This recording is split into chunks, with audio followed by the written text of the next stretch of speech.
அதோ அந்த சிறுவன் தலைமீது இருக்கும் பழத்தை பார்க்கிறீர்கள் அல்லவா?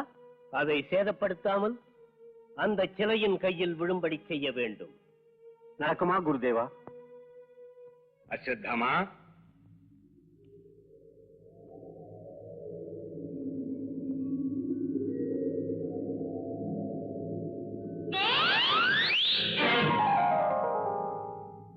கர்ணா,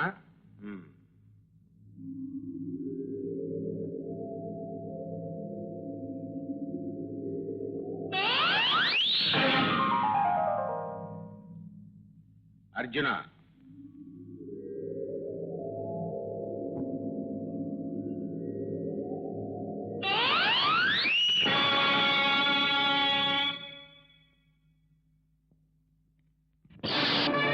மன்னர் குலத்து மைந்தன் ஒருவனுக்கு வீரம்தான் முக்கியமடா.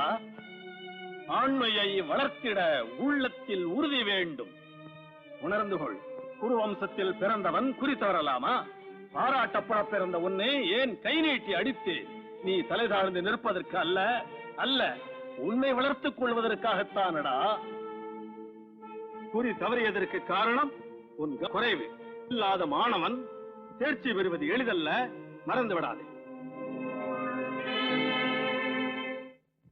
அனலாய ஸ்வாஹா அக்னிஹோத்ராய ஸ்வாஹா வாயுசகாய ஸ்வாஹா வைஸ்வானராய ஸ்வாஹா சப்தஜிஹ்வாய ஸ்வாஹா சஹஸ்ரகராய ஸ்வாஹா.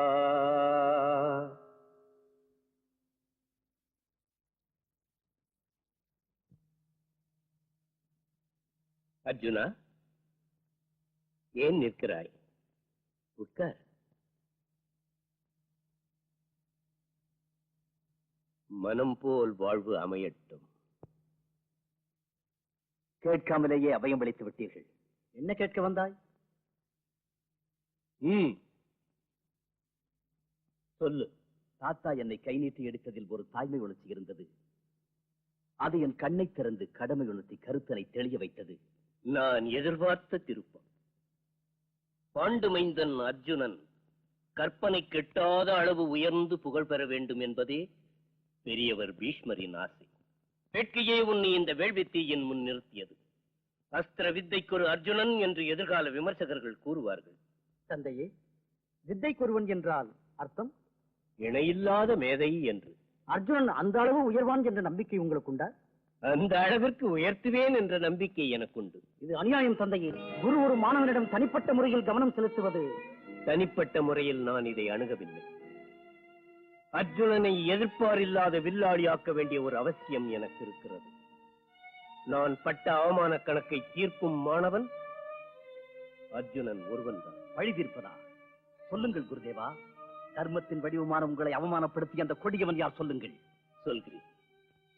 அது உனக்கும் தெரிய வேண்டியது அவசியம். என் மாணவ பருவத்தில் இன்று பதவியில் அமர்ந்திருக்கும் அந்த பாஞ்சால தேசத்தரசன் துருபதன் என் பால்ய நண்பன். அக்னிவேச மகாமுனி ஆசிரமத்தில் ஒற்றுமையாக உடன் பிறந்தவர்கள் போல இருவரும் இணைந்தே வித்தை பயின்று வந்தோம். பயிற்சியை நாங்கள் முடித்துவிட்டு பள்ளி பருவத்தின் பாச உணர்ச்சியோடு பிரியும் போது அவன் பாஞ்சால ராஜ்யத்தின் மன்னனாவேன். பழைய நட்புணர்ச்சியுடன் துரோணா, நீ என்னிடம் வந்தால் பாதி ராஜ்யம் கூட உனக்கு தருவேன் என்று உறுதியளித்தான். எனக்கோ அதில் ஆசை இல்லை. ஆனால் எனது குடும்ப நிலை கேலிக்குரியதாக சரிந்து கொண்டிருந்தது. ஆசைக்கு பெற்றெடுத்த எனது செல்வ மகன் அஸ்வத்தாமனுக்கு பால் புகட்டக்கூட விதியின்றி ஒரு பசுவை கேட்பதற்காக நான் அவனிடம் போனேன். நான் போன சமயம் அவன்